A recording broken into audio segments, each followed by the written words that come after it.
Puji nama Tuhan. Hari ini kita akan kembali bersama-sama merenungkan kebenaran firman Tuhan yang mengambil tema hidup di masa sukar. Saudara yang dikasihi Tuhan, masa yang sukar sebetulnya bukan suatu masa yang hanya terjadi kali ini dan dialami dalam kehidupan orang percaya kepada Tuhan Yesus. Alkitab banyak berkisah tentang masa-masa sukar yang pernah dialami oleh umat pilihan Allah maupun oleh orang-orang Kristen di abad mula-mula. Dari situ kita bisa belajar bagaimana ketika masa sukar itu sedang mereka alami, bagaimana sikap hidup mereka melewati masa yang sukar. Salah satu contoh nyata adalah kehidupan Ayub, orang saleh yang harus mengalami penderitaan dan kesukaran di masa kehidupannya. Dan hidupnya benar-benar susah, menderita, dan harus menemui banyak kesukaran yang harus dijalani oleh kehidupan Ayub. Ayub 1 dan 2 berkisah bagaimana Ayub kehilangan hartanya, hamba-hambanya, ternaknya, serta anak-anaknya.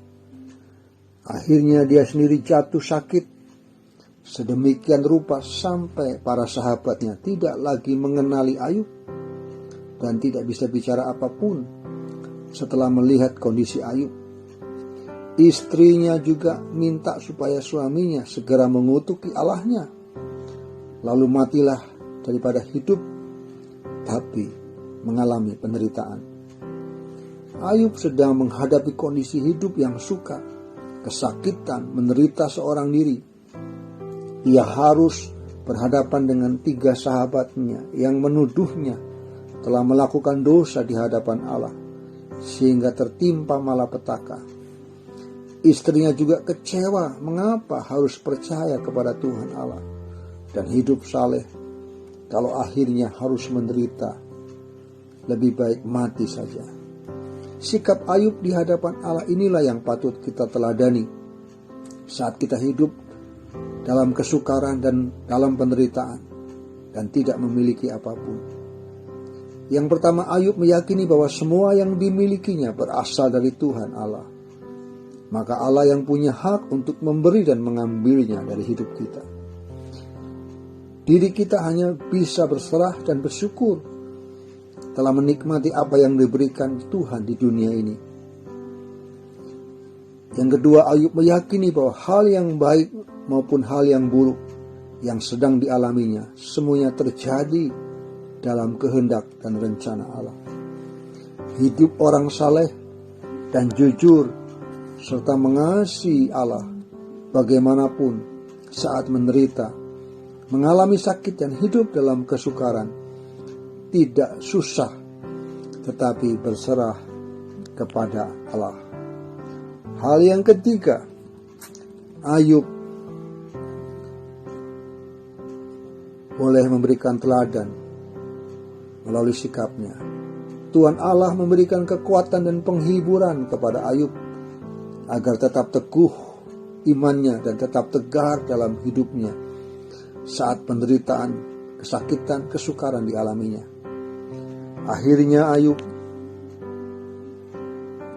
boleh memberikan satu teladan dan Tuhan akhirnya berbicara untuk menjawab apa yang sedang dialami Ayub dan sekaligus meneguhkan bahwa pendapat ketika sahabatnya tentang penderitaan, kesakitan dan kesukaran yang dialami Ayub karena perbuatan dosanya adalah hal yang salah dan keliru.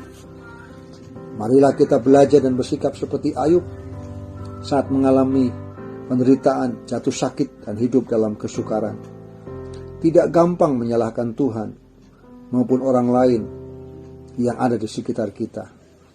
Tetapi mari kita mau berserah dan memahami apa yang menjadi kehendak Allah atas masalah yang sedang kita alami. Atau meskipun Allah berdiam diri tidak menjawab kita, maka jangan kecewa, tetaplah percaya kepada Tuhan dan yakinlah suatu saat segala sesuatu yang kita alami pasti akan berakhir dan kita akan semakin dalam mengenal Tuhan dengan benar dan mengalami dalam hidupnya. Marilah kita melalui masa-masa yang sukar yang saat-saat ini kita hadapi dengan sikap hidup yang benar di hadapan Allah, sama seperti Ayub pernah alami dalam hidup. Kiranya Tuhan Yesus memberkati.